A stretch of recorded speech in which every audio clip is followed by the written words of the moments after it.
तर मित्रांनो, घरोघरी मातीच्या चुली या मालिकेच्या 1 जानेवारीच्या एपिसोडमध्ये खूप छान ट्विस्ट बघायला मिळतोय. आणि ट्विस्ट असा असणार आहे की मकरंदला काहीही करून जानकीला मिळवायचे. जानकी एकटी राहते हे मकरंदने शोधून काढले आणि जानकीला मिळवण्यासाठी तो मायाकडे काही प्लॅन आहे का विचारतो. माया त्याला सांगते की मकरंद, आता तुला मास्क मॅन बनावं लागेल. जानकीच्या नावामध्ये सीता आहे ना, आता त्या सीतेचं हरण तुला करावं लागेल, तुला रावण बनावं लागेल. मकरंदला कळतं की जानकीला किडनॅप कर असं मायाला सुचवायचंय. मकरंद आपला तो नेहमीचा मास्कमॅन बनतो आणि तो जानकीच्या घरी येतो. जानकीला तो किडनॅप करायला आलेला असतो, पण तिथे जानकी नसते. घराला कुलूप असतं.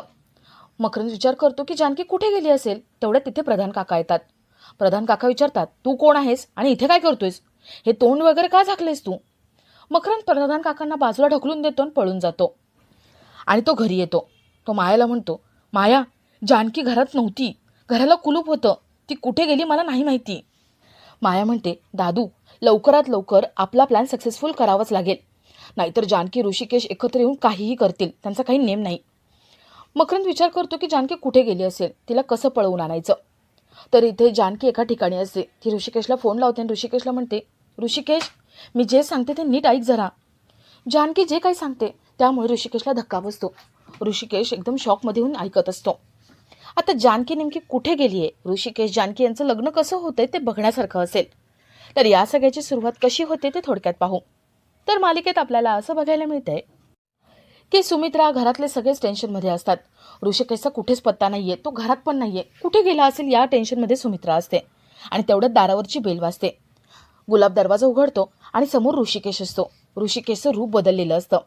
सुमित्रा ऋषिकेशला बघते आणि विचारते, ऋषिकेश तू? आणि हे काय रे? ऋषिकेश म्हणतो, आई, हे माझं नवीन रूप आहे, जानकीने मला दिले. आता मी जबाबदार ऋषिकेश झालोय, पहिल्यासारखा उन्हात टप्पू नाहीये मी. सुमित्राचं लक्ष जानकीकडे जातं आणि तिचा चेहरा पडतो. तर इथे ऐश्वर्या मकरंदला फोन लावते. ती मकरंदला चिडवते. तो जे गेम हरलाय त्याच्यावरून त्याला डिवचते आणि ऐश्वर्याच्या बिझनेसबद्दल ती विचारते. मकरंद म्हणतो, मला डिवचायची काही गरज नाहीये, जखमेवरती मीठ चढवू नकोस. आणि हो, तुझं काम मी करणारे सांगितले, पुन्हा मला फोन करू नको. मकरंद रागाने फोन ठेवून देतो आणि तो कारमध्ये येऊन बसतो. माया विचारते, काय झालंय, कोणाचा फोन आहे? मकरंद सांगतो की ऐश्वर्याचा फोन आहे, मला टोमणे मारत होती, मी गेम हरलो ना त्याबद्दल मला चिडवत होती. माया म्हणते, तिला स्वतःचं काम काढून घ्यायचं आहे ना, म्हणून ती बोलते तुझ्याशी. या असल्या मैत्रिणी नकोच. मला तरी वाटतं ना दादा, मी तुझ्या आयुष्यात आधी यायला हवं होतं. मी तुझ्या इथे आले असते, तुला मदत केली असती तर जानकी तुला कधीच मिळाली असती. मकरंद म्हणतो, पण आता काहीतरी करायला हवं, जानकी मिळवायलाच हवी, नाहीतर ऋषिकेशसोबत ती लग्न करेल. माया म्हणते, माझ्याकडे एक मस्त प्लॅन आहे, मी सांगते ना तसं तू कर. माया मकरंदला प्लॅन सांगते आणि मकरंदला तो प्लॅन आवडतो. तर इथे ऋषिकेश आतमध्ये येतो आणि सगळ्यांना सांगतो की मी आता बदललोय. आता मी उनाडकी करणारा ऋषिकेश राहिलो नाहीये, मी जबाबदार झालोय, संवेदनशील झालोय. नानांचा मुलगा परत आलाय. नाना खूप खुश होतात आणि ऋषिकेशला एक्सेप्ट करतात. नानांना ऋषिकेशचा खूप अभिमान वाटत असतो. नानांना जसा हवा आहे तसा जबाबदार मुलगा ऋषिकेश झालेला असतो. नाना जानकीचं तोंड भरून कौतुक करतात, ऋषिकेशचं चांगलं कौतुक करतात. सुमित्रा विचारते, पण ही मुलगी तुझ्यासोबत का आली आहे? जानकी म्हणते, ऋषिकेशचा हात हातात घेऊन आयुष्यभर सोबत चालण्याची इच्छा आहे माझी, पण तुम्ही नाही म्हणत असाल तर मी हात कधीच धरणार नाही. नाना म्हणतात, जानकी, अगं तुझ्यामुळे ऋषिकेश एवढा सुधारलाय, तुझी साथ त्याला मिळाली ना, म्हणून आम्ही टेन्शन फ्री झालो. त्याच्यामध्ये एवढा बदल झालाय तो तुझ्यामुळे, त्यामुळे प्लीज तू जाऊ नकोस. नाना, ऋषिकेश, सारंग, सौमित्र हे सगळे जानकीला रिक्वेस्ट करत असतात, जाऊ नको म्हणत असतात. पण आजी जानकीचा अपमान करतात आणि तिला हकलून लावत असतात. जानकी निघून जात असते. ऋषिकेश धावत जातो आणि जानकीचा हात धरतो. तो जानकीला थांबवतो.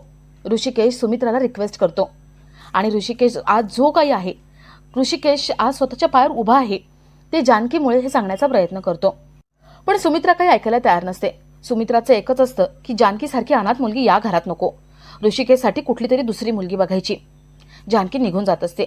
ऋषिकेश तिला थांबवतो. ऋषिकेश म्हणतो, जानकी प्लीज, अगं माझ्यासाठी तू इथे थांब ना, प्लीज थांब ना इथे. जानकी म्हणते, ऋषिकेश, मी तुझ्यासाठी इथे आले, पण मला काकूंचा मान ठेवायचा आहे, त्यांचा अपमान करून घरात यायचं नाही आहे. आणि काकू, अजिबात काळजी करू नका, तुमच्या आई मुलाच्या नात्यात मी अंतर येऊ देणार नाही. मी इथे येईल ते सगळ्यांची मनं जिंकूनच. ऋषिकेशसाठी मी इथे येईल आणि तुमची सून म्हणून या घरामध्ये पाऊल टाकेल, ते तुम्ही स्वीकारल्यानंतरच. त्यानंतर मी आतमध्ये येईल. ऋषिकेशने स्वतःला सिद्ध करून दाखवले. आता मी आईंच्या नजरेमध्ये स्वतःला सिद्ध करून दाखवणार आणि त्यानंतर घरामध्ये पाय ठेवणार. ही माझी परीक्षा आहे. आता या परीक्षेमध्ये मी पास होणार आणि त्यानंतर हा उंबरठा ओलांडणार. या घरची मी सून होणार आणि या घरात राहणार. आता जाऊ दे ऋषिकेश मला. जानकी तिथून निघून जाते. ऋषिकेशला खूप वाईट वाटतं. तर इथे जानकी आपल्या घरी येते. ऋषिकेशच्या आठवणी तिथे असतात. जानकीला ऋषिकेशची खूप आठवण येत असते. दोघं एकत्र स्वयंपाक करायचे, एकत्र गप्पा मारायचे, एकमेकांच्या आजारपणात एकमेकांची साथ द्यायचे हे तिला आठवतं. जानकी ऋषिकेशचा विचार करते आणि तेवढ्यात तिथे प्रधान काका येतात. प्रधान काका जानकीला विचारतात, जानकी तू एकटीच? अगं ऋषिकेश कुठे? जानकी म्हणते, तो त्याच्या घरी गेलाय. नानांनी त्याला स्वीकारले. तो खूप चांगला झालाय. आता मी इथे राहणार आहे आणि मी एकटीच इथे राहणार. प्रधान काका म्हणतात, जानकी माझी पूर्ण खात्री आहे तू त्या सगळ्यांची मनं जिंकून घेशील आणि ऋषिकेशची बायको म्हणून त्या घरात जाशील. जानकी प्रधान काका यांचं बोलणं चालू असतं आणि मकरंद चोरून ऐकतो. तर इथे ऋषिकेश सगळ्यांना भेटतो, देवाच्या पाया पडतो आणि नानांचे आभार मानतो. ऋषिकेश नानांना म्हणतो, नाना आत्ता मला कळते तुम्हाला काय म्हणायचं होतं.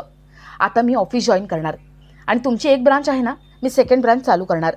नवीन फर्म काढणार आणि त्या फर्मला माझ्या आईचं नाव देणार, सुमित्रा. सुमित्राला खूप आनंद होतो. सुमित्रा म्हणते, हे तू माझ्यासाठी करणार? नाना म्हणतात, सुमित्रा ऋषिकेशमध्ये जे बदल झालेत ना, या सगळ्याचं क्रेडिट जातं जानकीला. म्हणून सांगतोय, जानकीमुळे ऋषिकेश सुधारलाय, तिला स्वीकार. सुमित्राचे काही डोळे उघडत नसतात. सगळ्यांचं काय म्हणणं आहे, सगळे काय समजवतात आपल्याला, त्याकडे ती अजिबात लक्ष देत नाही. उलट आजी सुमित्राच्या मनात विष कालवत असतात. तर इथे मकरंद जानकीचं सगळं बोलणं ऐकून घरी येतो.